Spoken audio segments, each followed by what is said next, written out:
Okay, we are now doing the in-cab inspection for the Hotshot. This is on a Hotshot vehicle, a 2500 with a gooseneck flatbed. Once you're done with the outside inspection of your vehicle for the pre-trip, you're going to check the lights on the vehicle with the help of your examiner, checking your front and back turn signals, your hazard lights on the front, your hazard lights on the back. On the front, you're going to check your high and low beam, and on the back, you'll be checking your brake lights. Once they give you the thumbs up for every light that you're checking, you're going to wait for them to get into the passenger side of the vehicle, wait for them to close the door and put their seatbelt in, and you're going to announce to them, I'm ready to start my in-cab inspection. Do you mind if I perform a safe start? They're going to tell you, no sir, go ahead, or proceed, ma'am, whoever it is. Safe start is just referring to you turning on the truck.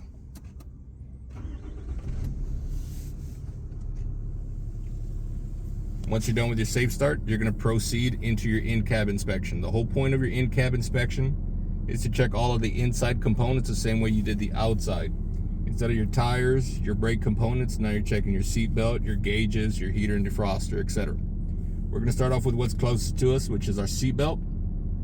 My seat belt is properly mounted and secured. It is not torn or damaged, and it is locking properly.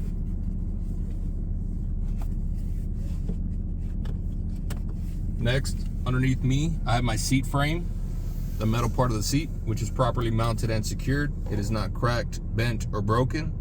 It has no illegal welds and no missing nuts and bolts. Behind the passenger seat, I have my 3 reflective triangles and a box of spare fuses.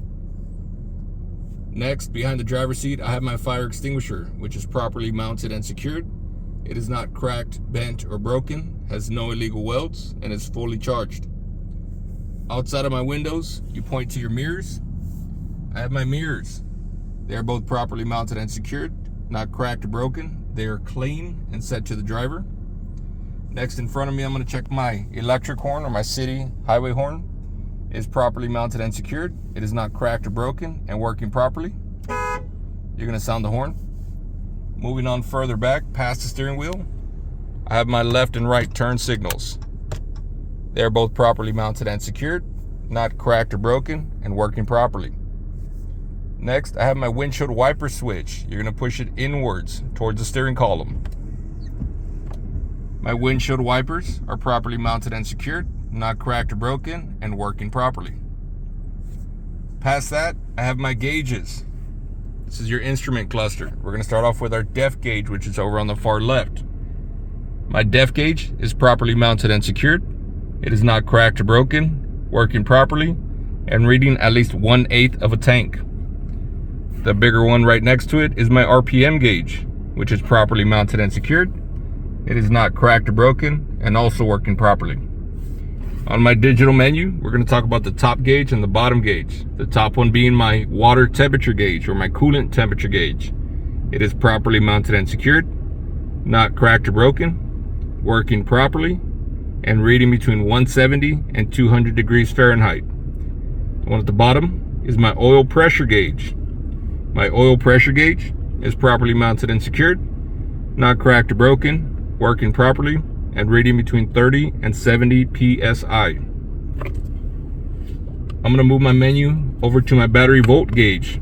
My battery volt gauge is properly mounted and secured, not cracked or broken, and working properly.